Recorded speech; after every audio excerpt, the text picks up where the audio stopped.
오늘부터 로마서를 여러분에게 전하게 돼서 여러분은 모르겠지만 지금 제 마음이 쿵당쿵당 뜁니다.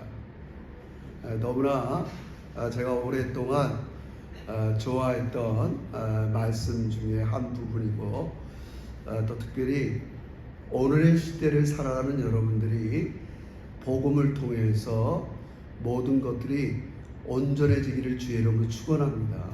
사실 우리가 복음이 복된 소식인데, 내가 예배당에 나와서 복된 소식을 들었을 때 내 문제가 해결되고 나에게 유익이 있어야 하나님도 보람이 계시고 또 말씀을 전하는 저도 보람이 있을 거예요. 그래서 우리가 언제까지 할지 모르지만 우리가 복음을 잘 이해해서 복음으로 치유받고 새로워지고 그런 능력으로 살아가는 여러분과 제가 됐으면 좋겠습니다. 역사적으로 로마서를 통해서 변화된 인물들이 너무나 많아요. 우리 기독교 역사에 보면 여러분들은 잘 이렇게 이념해서 이렇게 알진 못하지만 성 어거스틴이라고 우리 개신교뿐만 아니라 카톨릭에서도 가장 위대한 어떤 신학자 하면 우리가 아우구스티누스, 어거스틴 똑같은 말입니다. 그분이 이제 아프리카 지금 알제리 이런 쪽에 그런 하나의 수사로 있었는데, 그가 어렸을 때부터 굉장히 뭐라 그럴까요? 적절한 표현이 없는데 망나니였어요. 결혼도 안 하고 이 여자 저 여자 만나게 되고 천재성은 가졌으나 학문을 가지고 게을렀었고, 그의 어머니는 늘 그 아들을 위해서 기도를 많이 했어요. 그래서 어느 날 이 어거스틴이 로마에 들렸다가 그 당시 황금의 입을 가졌다는 암브로스라는 목사님의 설교를 듣고 은혜가 됐어요. 그러나 옛날 생활은 변화되지 않았어요. 근데 죄송합니다. 근데 갑자기 하늘에서 소리가 들리는데, 어거스틴아, 성경을 들어서 읽어라. 그래서 펴서 읽었던 글이 로마서 13장 13절 14절의 말씀이에요. 거기에 보면 너는 이제 좀 단정히 행했으면 좋겠다.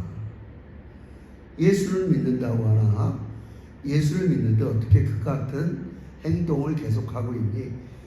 그 말씀을 이제 은혜를 받고 이 어거스틴이 이제 변화됐어요. 그래서 그분이 이제 신학적으로 가장 많이 공헌한 게 오직 은혜예요. 자기도 이렇게 경험한 거예요. 자기 같은 망나니를 하나님께서 부르셔서 은혜로 구원받았기 때문에 제가 하는 표현은 은혜의 절대성. 모든 인간은 오직 하나님의 은혜로 구원받는다. 이런 것들을 이렇게 잘 정리해서 나중에 1517년 마르틴 루터나 칼빈이나 종교개혁자들이 오직 은혜로 구원받는다는 교리를 만들 수 있는 근거를 만들어 주었어요. 말은 길지만 많은 사람들이 로마서의 복음을 통해서 사람이 새롭게 됐다는 거예요.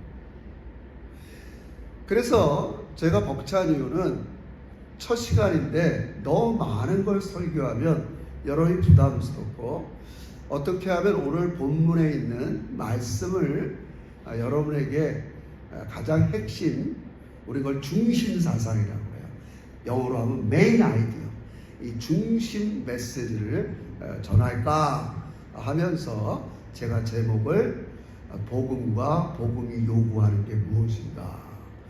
그래서 기본적으로 우리가 복음을 이해하려면 첫 번째가 자기의 문제를 인식하는 데서 출발해요.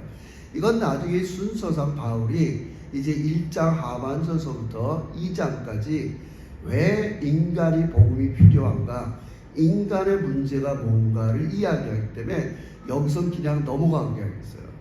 그러면서 이제 여러분 첫날이기 때문에 바울은 지금 이 로마서를 로마에 있는 지금 이 편지를 고린도 그리스 지방에서 쓰고 있는 거예요. 로마에 있는 그리스도인들에게 쓰고 있어요. 바울은 보통 편지를 쓸 때 자기가 개척한 교회에게 편지를 썼어요. 자기가 개척한 교회가 나중에 들려오니까 문제가 있단 말이에요. 그래서 이 문제를 해결하려고 편지를 쓴 게 우리 뭐라 그래요? 바울 서신이라고 그래요. 근데 바울은 로마를 가본 적이 없어요. 자기가 개척한 교회도 아니에요. 근데 바울은 로마서에 편지를 보내요.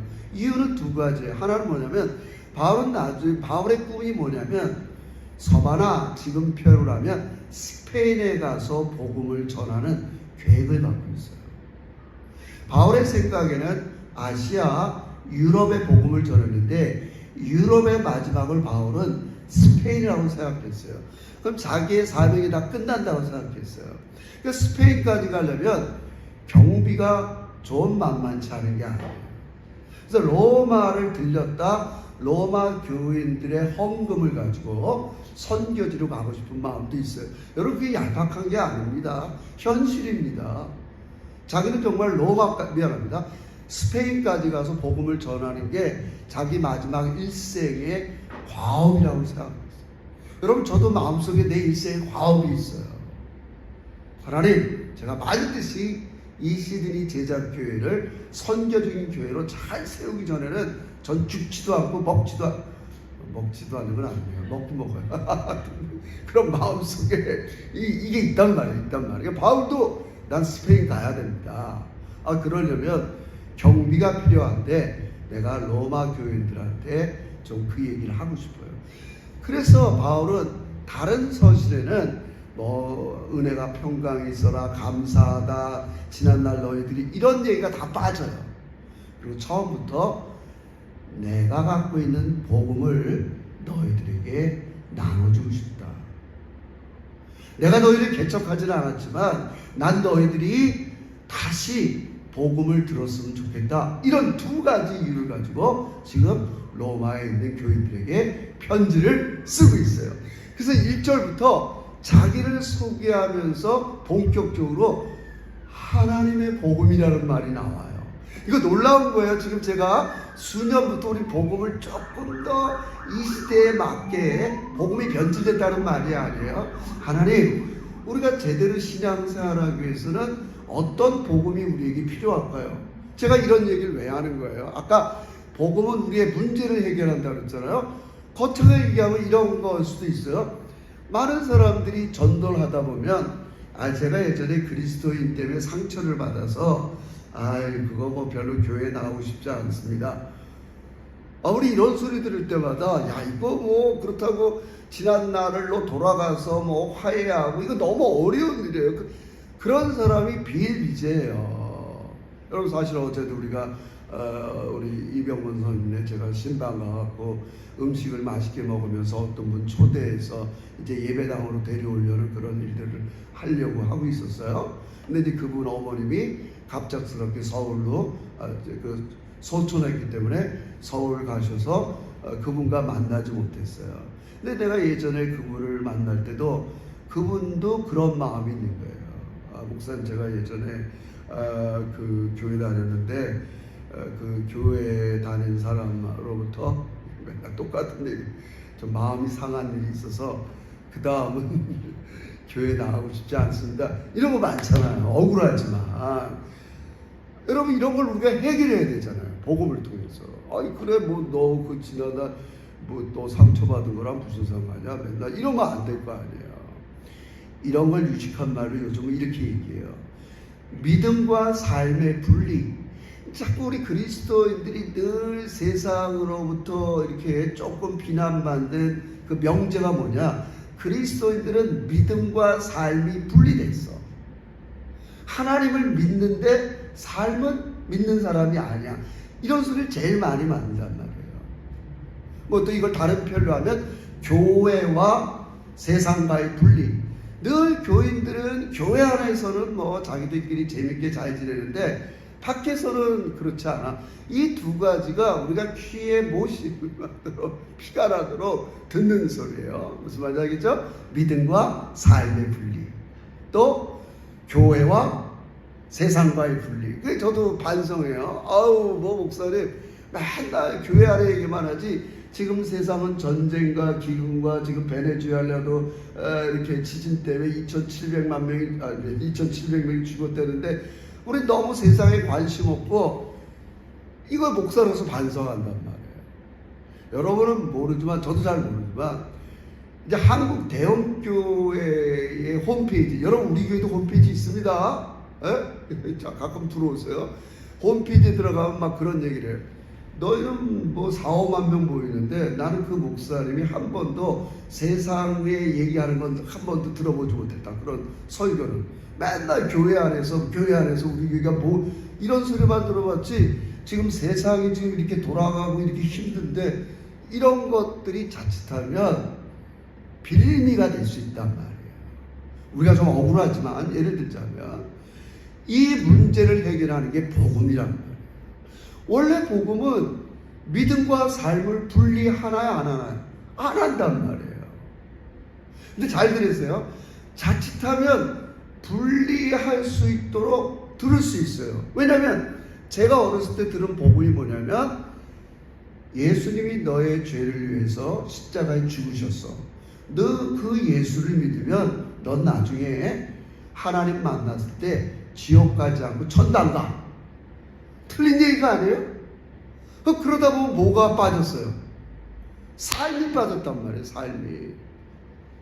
우리가 들었던 복음은 죽으면 천당 가는 복음을 자칫 의도적으로 그런 건 아닌데, 그래서 우리가 복음을 간단히 이렇게 전도할 때 다 뭐라 그랬어요? 옛날에 서울 가면 막 예수 천당? 불신?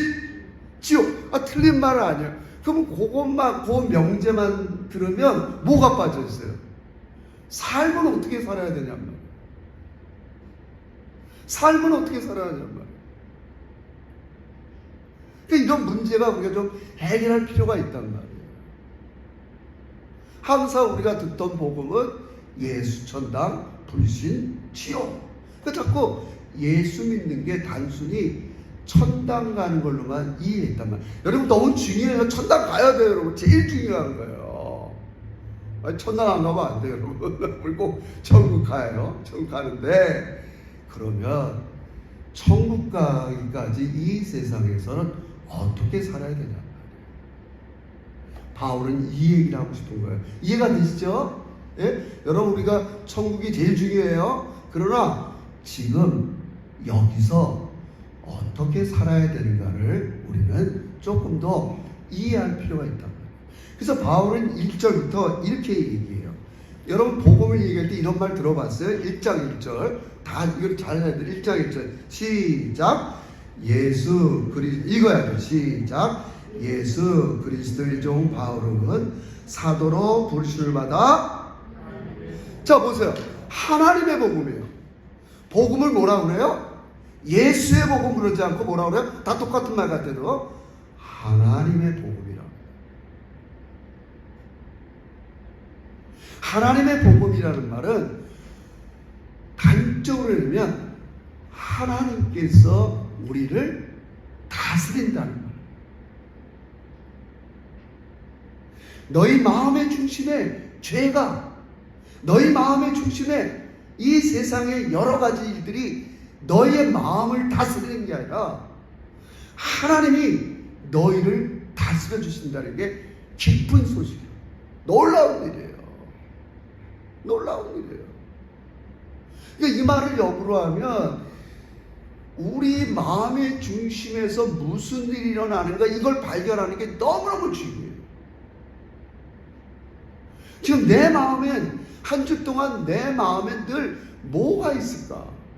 뭐 분주하죠. 일터, 아이들, 그냥 내 마음이 여러 가지가 이렇게 산발적으로 흩어져 있어요. 그러나 그 마음의 중심에 하나님이 다스리는 거 믿으시길 주의로 축원합니다. 그게 나한테 진짜 복이라는 거예요. 바울은 단도직입적으로 하나님의 복음을 증거하고 있어요. 그럼 하나님의 복음이 뭐냐? 하나님이 다스린다는 거예요. 이거를 어떻게 바울이 이해를 했느냐? 자, 그 다음에 2절에 보세요. 이 복음, 하나님의 복음을 이제 설명해요. 2절. 이거 그냥 국어예요, 국어. 2절 읽읍시다. 시작. 이 복음은 하나님이 선지자들을 통하여 그의 아들에 관하여 미리 약속한 거야. 이 복음은, 이제 복음이 뭐냐면 하나님이 통치하는데 하나님이 여러분의 마음을 다스리기 위해서 무슨 일이 벌어졌냐. 아무나 내 마음을 다스리지 못한다는 거예요. 하나님이 내 마음을 다스렸으면 좋겠는데 그게 복음인데 이게 어떻게 가능하냔 말이에요.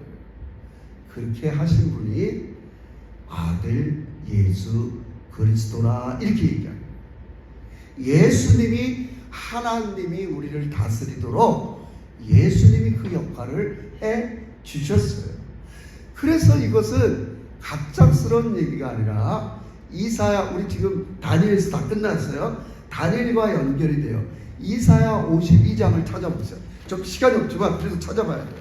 이 구약에서부터 뭐라고 예언했느냐? 이사야 찾아보세요. 이사야 52장. 너무너무 이 말은, 이것은 여러분이 꼭 이렇게 동그라미에서 꼭 알고 있어야 돼요. 이사야 52장.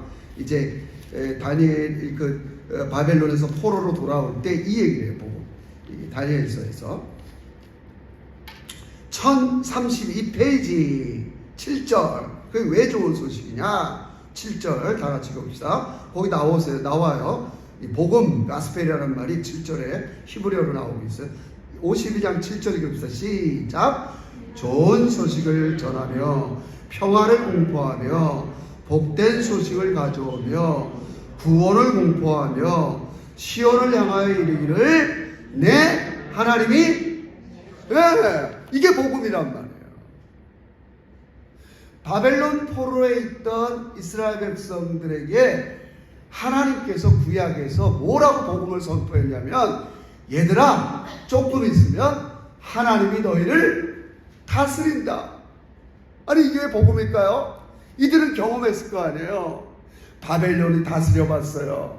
이제 좀 지나면 이제 돌아와서 우리 지나 다 했어요. 메데, 파사, 페르시아가 다스려 봤어요.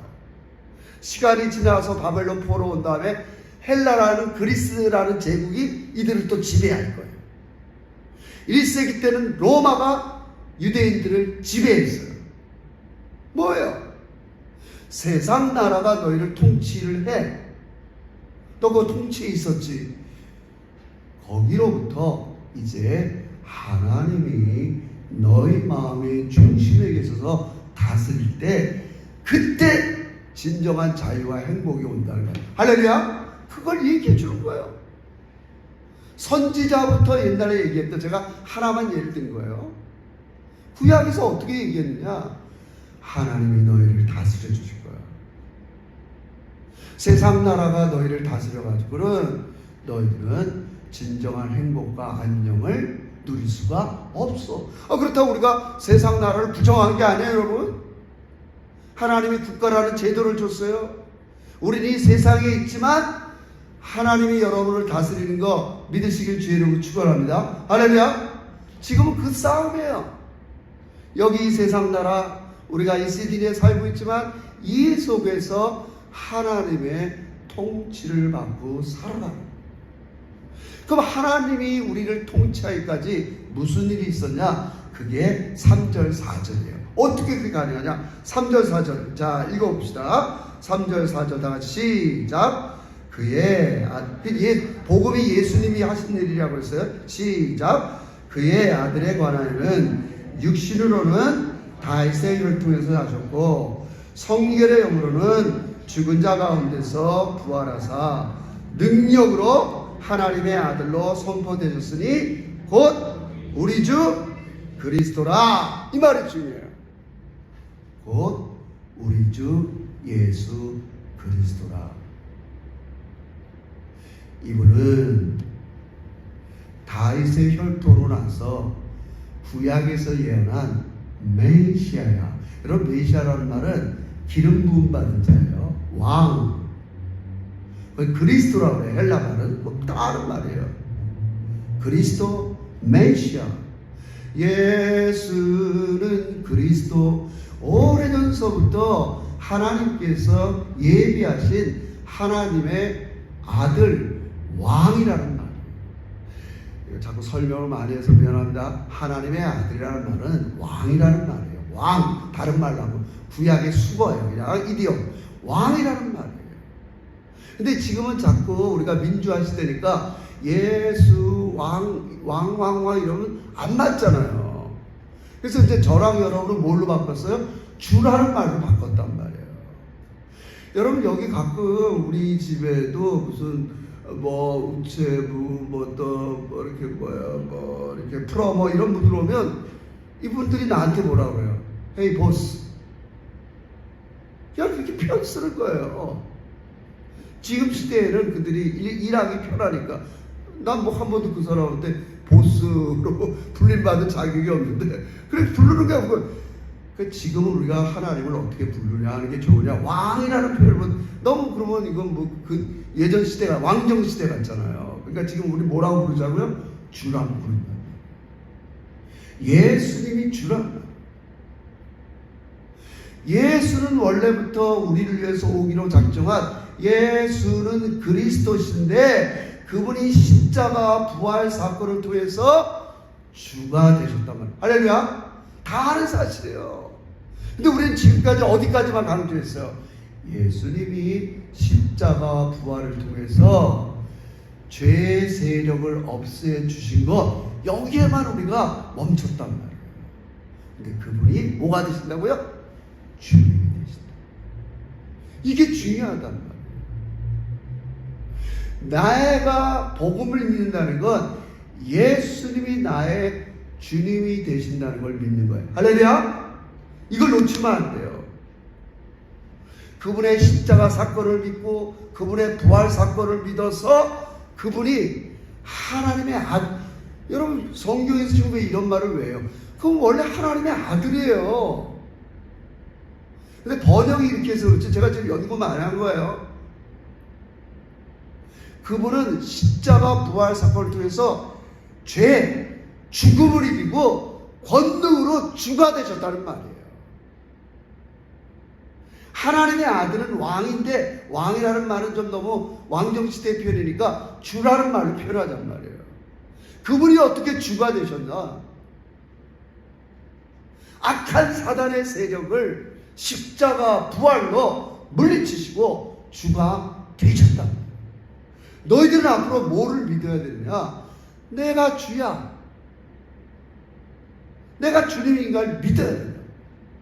내가 너희를 위해서 십자가에 죽은 것도 믿어야 되고 부활도 믿어야 되지만 이걸 통틀어서 뭘 믿어야 되냐? 내가 주라.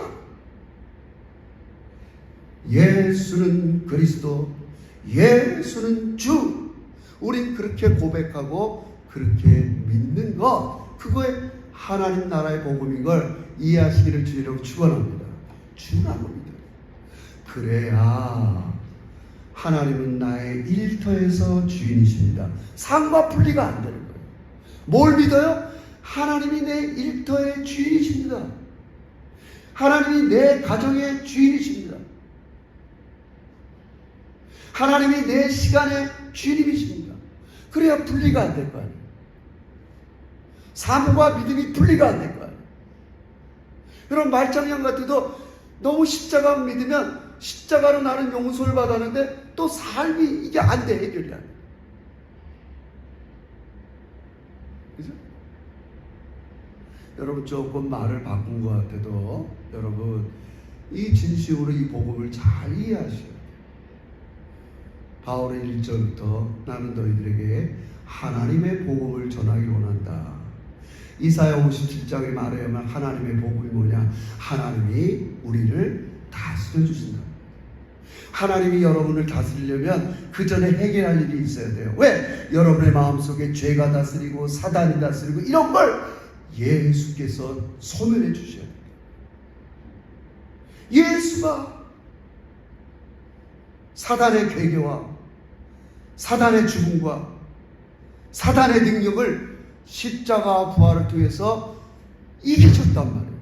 그래서 그분이 주가 되셨단 말이에요. 예수는 주. 그게 뭐예요? 그래서 여러분과 제가 믿어야 될 분은 예수님이 나의 주님이 되셔요. 여러분, 십자가가 너무 중요합니다. 부활이 너무 중요합니다. 그래서 우리는 그분이 나의 주가 되셨다는 걸 신뢰해야 됩니다. 그게 바울이 이야기하고 싶은 복음이에요. 그래야 삶과 믿음이 분리되질 않아요. 예수가 주인이라. 예수가 주인. 그래서 이렇게 나오는 거예요. 이제 본격적으로 오늘은 좀 여러분에게 이렇게 좀 딱딱하게 했어요. 그래서 5절을 이렇게 얘기해요. 보세요. 5절 시작. 이제 예수가 주니까 어떻게 살아야 되냐? 5절 시작. 그로 말미암아 우리가 은혜와 사도의 직분을 받아 그 이름을 위하여 모든 이방인 중에, 이거 중요해요. 믿어? 이걸 읽어야죠. 이거 너무 중요해요.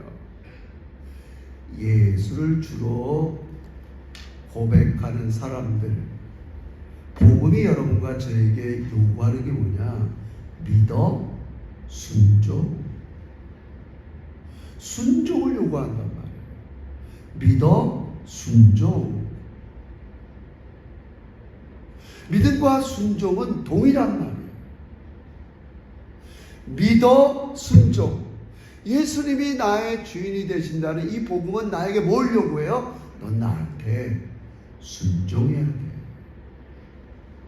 너무 중요한 거예요. 그러나 오해는 하지 마세요.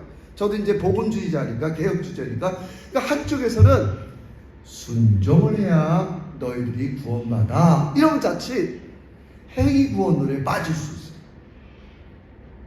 또 한쪽은 너무 우리 지난날 복음처럼 절대적인 은혜, 믿기만 하면 구원받아. 요즘 제가 얘기했죠. JIP 이런 유튜브에 보면 구원파, 그냥 너희들 믿기만 하면 구원받아. 틀린 말은 아니에요. 그래서 자꾸 이러다 보면 뭐가 분리돼요? 믿음과 삶이 분리될 수 있단 말이에요. 믿기만 하면 구원받는다며. 또 한쪽은 너무 이게 싫으니까 아니야, 행동해야지 구원을 받는다며. 그렇지 않아요, 여러분. 하나님은 우리에게 행위를 요구하지 않아요. 믿음을 요구해요. 그러나 그 믿음에, 이제 이게 중요해요. 믿었잖아요? 믿음의 대상을 여러분이 바로 정하는 게 중요해요. 내가 매일매일 일상생활에서 진짜, 아니 교회에서만 내가 믿음의 대상이 하나님입니다, 예수님입니다, 이게 아니라 실제로 내 삶에서 믿음의 대상이 누구냐? 내가 진짜 매일매일 삶의 현장에서 누구를 믿고 있냐? 우리 아까 장로님 기도하셨지만 내가 진짜 병들 때 내 믿음의 대상이 누구냐? 내가 괴롭고 고난당할 때 내가 진짜 내 믿음의 대상이 누구냐? 내가 경제력이 딸리고 일이 딸리고 막 불안할 때 진짜 믿음의 대상이 누구냐 말이에요. 그게 하나님이 통치하신다는 거예요. 할렐루야. 하나님이 내 문제를 다스려 주신다고요. 하나님이 내 질병을 다스려 주신다고요. 하나님이 지금 흔들리는 나의 경제력을 다스려 주신다. 할렐루야. 그게 주가 되신다는 거예요. 주가 되신다. 실제로 내 삶 속에 믿음의 대상이 누구냔 말이에요. 그거 옮겨야 돼요. 옮겨야 돼요. 그래서 복음을 믿는 사람과 종교를 믿는 사람들의 차이가 이거예요. 종교를 믿는 사람은 난 하나님이 무서워서 벌 받을까봐, 아니면 내가 이렇게 해야 하나님이 나를 복을 줄 거야, 자꾸 행위의 근거를 둬요. 그러나 복음은 예수님이 날 위해서 행하신 사건의 근거를 둡니다. 예수님은 날 사랑하셨어. 날 위해서 십자가에 죽으셨어. 모진 고난을 당하셨어. 그렇게 내가 하나님 보기에 예쁜 짓을 하는 것도 아닌데 하나님은 나를 사랑하셨어. 그 복음을 통해서 우리는 믿음으로 나가는 거 믿으시길 주의 이름으로 축원합니다. 항상 기쁨으로 나가는 거예요. 용서받았기 때문에, 사랑받았기 때문에 하나님 앞에 우리는 순종으로 나아가는, 믿어 순종케 하는, 믿음 따로 순종 따름 아니라 믿어 순종하게 하는, 그게 복음이에요. 복음이에요. 그래서 우리는 삶과 믿음을 분리할 수가 없어요. 그렇죠? 그래서 바울은 이제 로마에 있는 사람들에게 이렇게 얘기해요.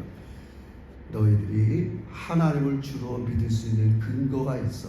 우리 그거를 하고 이제 마무리하겠어요. 7절을 보세요. 6절. 자 보세요. 7절에 네 가지를 얘기해요. 7절 또 읽어봅시다. 6절 7절 시작. 너희도 그들 중에 예수 그리스도의 것으로 부르심을 받은 자니라. 7절 로마에서 하나님의 사랑을 받고 성도로 부르심을 받은 모든 자에게 하나님 우리 아버지와 주 예수 그리스도로부터 은혜와 평강이 있기를 원하노라. 여러분이 어떤 사랑을 받았냐, 어떤 특권을 받았냐. 6절 너희도 그들 중에 예수 그리스도의 것으로. 여러분이 누구 거라고요? 따라합시다. 나는 예수 그리스도의 것입니다. 이거 중요한 말이에요. 내게 아니에요. 여러분과 저는 예수 그리스도의 것이에요. 내 거라고 주장할 만한 것들이 아무것도 없어요. 그래서 하나님께서 내 거니까 달라 이런 게 아니에요. 어떻게 하라는 거예요? 내 뜻대로 쓰기를 원하는 거예요. 할렐루야. 그때 가장 여러분이 자유롭고 행복하기 때문에 그래요. 할렐루야. 우리는 자꾸 내 뜻대로 하면 다 속이 시원하다고 익숙해 있고 우리 습관화되어 있어요. 근데 하나님은 그렇지 않아. 왜 그런지 알아요? 하나님만이 절대 자유자예요. 하나님만 섬길 때 우리에게 자유가 주어져요. 여러분 뜻대로 살면 살수록 더 지배를 받게 돼요. 그것도 이상해요. 그렇죠?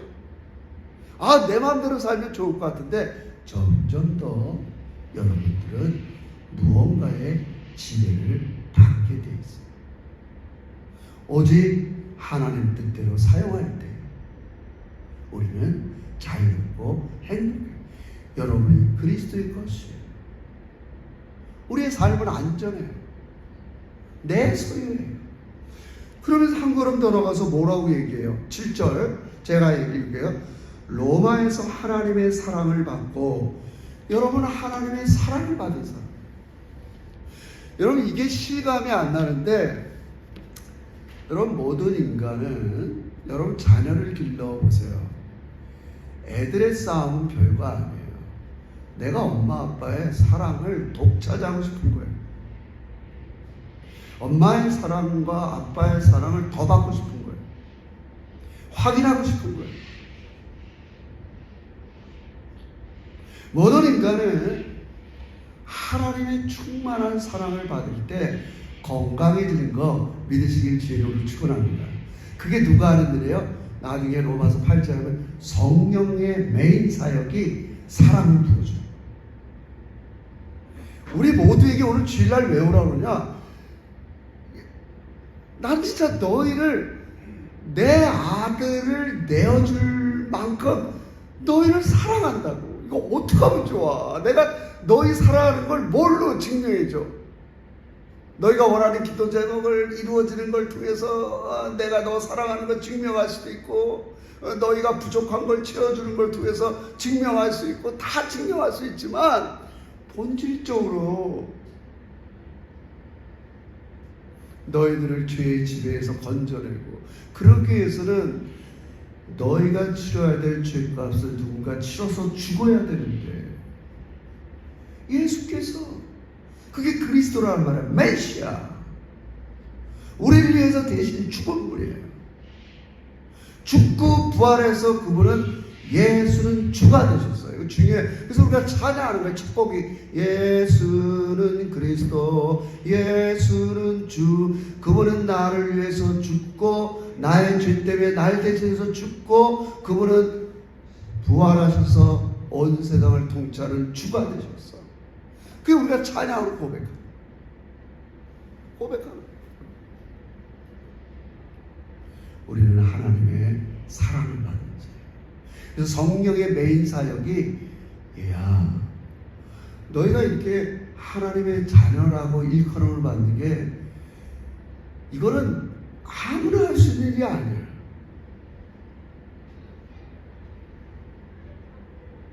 내 이름이, 제가 늘 얘기하지만, 하나님과 우리는 이름으로 엮여 있어요. 자, 여러분과 저를 뭐라고 불러요? 성도라고 불러요. 거룩한 물이라고 부른다고. 난 거룩하지 않지만 하나님이 거룩하기 때문에 하나님과 여러분과 묶여 있다. 묶여 있어요. 여러분은 그리스도인이라고 불러요. 예수가 그리스도인인데 그리스도와 연결되기 때문에 그리스도인이라고 불러요. 여러분이 이름 질 때 왜 어머니, 아버지 성씨랑 왜 다 묶여 있어요? 최지율을 어디 박지율이라고 쳐요, 여러분? 우리 승기 형제가 지율이 났을 때, 얘 이름은, 최씨보다 내가 박씨가 나는 것 같아. 박지율이라고 쳐요? 안 그래요. 자기랑 연관되어 있다고요. 성경에 여러분을 위한 모든 이름은 하나님과 연결되어 있는 거 믿으시길 주의를 축원합니다. 하나님이 연결되어 있어요. 제가 하는 얘기가 아니에요. 그래서 여기 뭐라고 불러요? 여기서 사랑받고 성도라 부르심을 받았어요. 성도, 거룩한 백성. 아직 거룩하지 못하지만 하나님이 거룩하시기 때문에 여러분을 거룩한 성도로 부르시는 거예요. 그리고 마지막은 뭐라 그래요? 주 예수 그리스도로부터 은혜와 평강이 여러분에게 있습니다. 여러분, 통틀어 새기면 이 아침 여러분에게 두 가지만 여러분의 정체성을 얘기합니다. 여러분은 하나님의 사랑을 받은 은혜와 평강으로 충만한 사람이라는 걸 믿으시길 주의 이름으로 축원합니다. 여러분은 거룩한 백성으로 충만해진 사람이에요.